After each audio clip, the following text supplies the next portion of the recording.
नमस्कार। आप सभी का अपने YouTube चैनल सुगम संस्कृत में स्वागत है। आज अपना विषय है प्रथम पुरुष एकवचन, अर्थात प्रथम पुरुष एकवचन पुल्लिंग, स्त्रीलिंग और नपुंसकलिंग में लगने वाले सर्वनाम तथा क्रियाएं और उनके कैसे वाक्य बना सकते हैं। इस विषय में आज हम चर्चा करेंगे। अपना लेसन है कह, का, किम। कह पुल्लिंग एकवचन को रिप्रेजेंट करता है, का स्त्रीलिंग एकवचन को तथा किम नपुंसकलिंग एकवचन को रिप्रेजेंट करता है। तो आज अपना लेसन भी उसी पे आधारित है। यह बेसिक संस्कृत के लिए बहुत ज़रूरी है। तो देखिए, कुछ महत्वपूर्ण बातें हैं जिनके विषय में हम अभी बातें करेंगे कि संस्कृत भाषा में 3 लिंग, 3 वचन तथा 3 पुरुष और 7 विभक्तियाँ और 8वीं संबोधन। संबोधन को काउंट नहीं किया जाता है क्योंकि संबोधन प्रथमा विभक्ति का ही रूप होता है। तो ये होते हैं 3 लिंग। लिंग अर्थात जेंडर। कौन कौन से होते हैं? पहला पुल्लिंग मस्कुलाइन, दूसरा स्त्रीलिंग फेमिनाइन, तीसरा नपुंसकलिंग न्यूट्रल। 3 वचन। वचन अर्थात नाउन नंबर, संज्ञा, कितने कर्ता संज्ञा कार्यरत है उसके बारे में। एक वचन अर्थात सिंगुलर, द्विवचन अर्थात ड्यूअल और बहुवचन अर्थात प्लूरल। आपको हिंदी और इंग्लिश में सिर्फ एक वचन और बहुवचन ही होते हैं, लेकिन संस्कृत में 3 होते हैं, एक वचन, द्विवचन और बहुवचन। पुरुष पर्सन कितने प्रकार के? 3 प्रकार के। यह भी प्रथम पुरुष, मध्यम पुरुष और उत्तम पुरुष। प्रथम पुरुष किसे कहते हैं?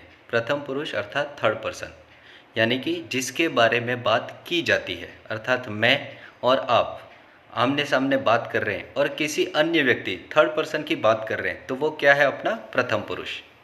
मध्यम पुरुष अर्थात मैं यहाँ पर अभी बात कर रहा हूँ आपसे, तो आप क्या हो गए? मध्यम पुरुष। तो जो बात सुनने वाला है वह मध्यम पुरुष होता है। और उत्तम पुरुष। उत्तम पुरुष अर्थात थर्ड पर्सन, जो बात कर रहा, फर्स्ट पर्सन उत्तम पुरुष। उत्तम पुरुष अर्थात फर्स्ट पर्सन जो बात करता है, अर्थात यहाँ पर उत्तम पुरुष कौन हो गया? मैं। उसके बाद हमें देखना है कि संस्कृत में शब्द रूप किसे कहते हैं। शब्द रूप और धातु रूप का संस्कृत बोलने के लिए बहुत ही महत्वपूर्ण स्थान है। तो शब्द रूप संज्ञा या सर्वनाम के विभिन्न रूपों को संस्कृत भाषा में शब्द रूप कहा जाता है। संज्ञा अर्थात नाउन और सर्वनाम अर्थात संज्ञा के बदले में उपयोग में लिए जाने वाले शब्दों को सर्वनाम कहते हैं। तो उनके जो रूप चलते हैं उन्हें शब्द रूप कहा जाता है। इनमें तिगंत प्रत्यय जोड़े जाते हैं। जैसे हम अभी प्रथमा विभक्ति की बात करेंगे, टोटल 7 विभक्तियाँ होती है, लेकिन हम प्रथमा विभक्ति की बात करेंगे। जैसे कि देव शब्द है, वह पुल्लिंग में प्रथमा विभक्ति में देवः, देवो, देवाः, एक वचन देवः, द्विवचन देवो और बहुवचन देवाः, इस तरह चलते हैं। उसी प्रकार स्त्रीलिंग में माला शब्द प्रथमा विभक्ति में एक वचन में माला, द्विवचन में माले और बहुवचन में मालाः।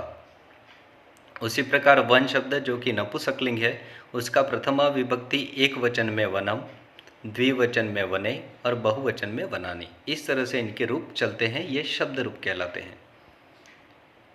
जैसे कि हमारे जो लेसन का नाम कह, का, किम है, वह प्रथमा विभक्ति एक वचन पर आधारित है, अर्थात एक वचन। देवः तो कह क्वेश्चन मार्क, माला तो काह क्वेश्चन मार्क, वनम तो किम क्वेश्चन मार्क। ये उनके लिए अगर हम क्वेश्चन मार्क बनाएंगे तो इन प्रश्नवाचक सर्वनामों का हम उपयोग करेंगे एक वचन के लिए, प्रथमा विभक्ति। अब है धातु रूप। धातु रूप किसे कहते हैं? किसी क्रिया को दर्शाने वाले जो क्रिया के रूप होते हैं उन्हें धातु रूप कहा जाता है और धातु रूप में सुबंध प्रत्यय लगते हैं। ठीक है। अभी धातु रूप अर्थात कि किसी भी क्रिया, वर्ब, जैसे कि खाना, पढ़ना, तो ये सब क्रियाएं हैं, इनके जो रूप चलते हैं उन्हें धातु रूप कहा जाता है। जैसे कि पट धातु अर्थात पढ़ना होता है, इनके लट लकार में रूप चलते हैं।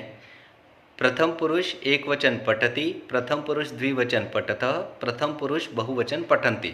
उसी प्रकार मध्यम पुरुष में पठसि, पठथः, पठथ, और उत्तम पुरुष में पठामि, पठाव, पठामः। अब हम आगे देखते हैं कि इनके रूप कैसे चलते हैं। सबसे पहले ज़रूरी बात है कि संस्कृत में वाक्य बनाते समय जिस पुरुष और वचन का कर्ता होता है उसी पुरुष और वचन की क्रिया का प्रयोग होता है। अर्थात अगर हमारा पुरुष यानी कि पर्सन प्रथम पुरुष एक वचन का है तो जो क्रिया है वह भी प्रथम पुरुष एक वचन की ही वहाँ पर लगेगी। जैसे देखो, प्रथम पुरुष एक वचन में लगने वाले सर्वनाम, उनके मैंने यहाँ पर रूप लिखे हैं स्त्रीलिंग, पुल्लिंग और नपुंसकलिंग के। तो उसके आधार पर हम देखेंगे। जैसे कि एषः, एषः पुल्लिंग, कोई अगर हमारे पास में है तो उसके लिए हम एषः सर्वनाम यूज करेंगे पुल्लिंग में। अगर वही व्यक्ति हमसे दूर है या हमारे सामने नहीं है तो उसके लिए कौन सा सर्वनाम यूज करेंगे? सह। उसी प्रकार स्त्रीलिंग में एषा नज़दीक के लिए, सा दूर के लिए, और उसी प्रकार नपुंसकलिंग में एतत् पास के लिए और तत् दूर के लिए। ये एक वचन के हो गए पुल्लिंग, स्त्रीलिंग और नपुंसकलिंग के। उसी प्रकार एतौ, पास में कोई दो व्यक्ति हो तो उनके लिए एतौ, तौ, अगर कोई पास दूर या हमारे सामने नहीं है, ऐसे कोई व्यक्ति है जिनके बारे में हम बात कर रहे हैं तो उनके लिए हम तौ लगाएंगे सर्वनाम। वैसे ही स्त्रीलिंग में एते पास के लिए, ते दूर के लिए, एते नपुंसकलिंग में पास के लिए, ते नपुंसकलिंग में दूर के लिए। अब है बहुवचन। बहुवचन में पुल्लिंग में पास के लिए एते, जब बहुत सारे लोग हमारे पास में ही हो और हम उनके बारे में बात करते हैं तो एते। अगर वही लोग हमारे सामने न हो या हमसे दूर हो तो ते पुल्लिंग में। वैसे ही स्त्रीलिंग में एताः पास के लिए, ताः दूर के लिए। वैसे ही नपुंसकलिंग में एतानि पास के लिए और तानि दूर के लिए। मध्यम पुरुष और प्रथम पुरुष में अलग अलग नहीं चलते। स्त्रीलिंग, पुल्लिंग, नपुंसकलिंग, यानी कि स्त्रीलिंग और पुल्लिंग के लिए सबके लिए सेम ही चलते हैं। मध्यम पुरुष में त्वम अर्थात तुम एक वचन, युवाम अर्थात तुम दोनों द्विवचन, और यूयम अर्थात तुम सब बहुवचन। उसी प्रकार उत्तम पुरुष में अहम अर्थात मैं, आवाम अर्थात हम दोनों, और वयम अर्थात हम सब। इस तरह से इन सर्वनामों का प्रयोग किया जाता है। अब देखते हैं क्रियाएं जिन्हें धातु रूप कहा जाता है। उन क्रियाओं को देखेंगे। देखो, प्रथम पुरुष एक वचन में खादति, प्रथम पुरुष द्विवचन में खादतः, प्रथम पुरुष बहुवचन में खादन्ति। यहाँ पर मैंने तीन क्रियाओं को लिया है, खादति, लिखति, नृत्यति। तो आप उस पर और सेंटेंस बना सकते हैं। आपको एक समझाने के लिए मैंने ये तीन लिए हैं। मध्यम पुरुष में खादसि, द्विवचन के लिए खादतः, बहुवचन के लिए खादतः। उत्तम पुरुष में एक वचन में खादामि, द्विवचन में खादावः और बहुवचन में खादामः। अब हम अगर इनमें सेंटेंस बनाना चाहें तो कैसे बनाएंगे? तो वही देखते हैं हम एक नॉर्मली एग्जाम्पल। जैसे एक वचन का है तो क्या हो जाएगा? देखो, सह बालकः खादति, अर्थात वह बालक खाता है। सह बालकः, सह सर्वनाम है अर्थात वह बालक हमसे दूर है। अगर पास में होता तो हम वहाँ पर एषः बालकः खादति लगा सकते थे। उसी प्रकार सा कन्या खादति, अर्थात एक बालिका है, एक लड़की है जो दूर है, उसके बारे में हम कह रहे हैं तो सा कन्या खादति। और तत् अपत्यम खादति, अपत्यम अर्थात जो बच्चा होता है एकदम छोटा उसे अपत्य कहा जाता है। तो तत् अपत्यम खादति मतलब वह बच्चा खाता है। ये एक वचन के हो गए। वैसे ही हम पास के लिए भी बना सकते हैं। पास के लिए क्या होगा? एषः बालकः खादति। देखो, पुरुष और सर्वनाम एक वचन के हैं, प्रथम पुरुष के हैं और एक वचन के हैं, इसीलिए वहाँ पर हम प्रथम पुरुष एक वचन के सर्वनाम का प्रयोग करेंगे।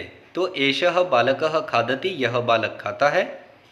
एषा कन्या खादति, यह लड़की खाती है। और एतत् अपत्यम खादति मतलब यह बच्चा खाता है, यह हमारे पास में ही है। अभी द्विवचन के लिए तौ बालकौ खादतः, ते कन्ये खादतः, ते अपत्ये खादतः। उसी प्रकार पास के लिए हम उनको बनाएंगे पुल्लिंग में एतौ बालकौ खादतः, एते कन्ये खादतः स्त्रीलिंग द्विवचन, और एते अपत्ये खादतः नपुंसकलिंग द्विवचन। उसी प्रकार बहुवचन में बनेगा ते बालकाः खादन्ति, वे सब लड़के खाते हैं, ताः कन्याः खादन्ति, वे सब लड़कियां खाती है, तानि अपत्यानि खादन्ति, वे सब शिशु खाते हैं। उसी प्रकार पास के लिए यानी कि वही लोग हमारे नज़दीक हो तो हम कैसे सेंटेंस बनाएंगे? एते बालकाः खादन्ति, ये सब लड़के खाते हैं, एताः कन्याः खादन्ति, ये सब लड़कियां खाती हैं, और एतानि अपत्यानि खादन्ति, ये सब शिशु खाते हैं। तो इस तरह से हम सेंटेंस बना सकते हैं। अब हम मध्यम पुरुष और उत्तम पुरुष का देखते हैं। देखो, अब मध्यम पुरुष एक वचन क्या होता है? त्वम। तो त्वम खादसी अर्थात पुल्लिंग में तू खाता है, युवाम खादतः तुम दोनों खाते हो, या यूयम खादतः तुम सब खाते हो। यह स्त्रीलिंग और पुल्लिंग के लिए सेम चलते हैं, अलग नहीं चलते। उसी प्रकार उत्तम पुरुष एक वचन में अहम खादामि, मैं खाता हूँ, आवाम खादावह हम दोनों खाते हैं, और वयम खादामह हम सब खाते हैं। इस तरह से हम सेंटेंस बना सकते हैं। आप यहाँ पर लिख धातु भी ले सकते हैं, लिखति के रूप भी वैसे चला सकते हैं, और नृत्यति के भी रूप वैसे चला सकते हैं। अगर आपको यह वीडियो पसंद आया हो तो please like, comment, share and subscribe करें, और बेल बटन को दबाना ना भूलें ताकि आपको और भी ऐसे वीडियो मिलते रहे। धन्यवाद। आशा करता हूँ कि आप सभी घर पर स्वस्थ होंगे।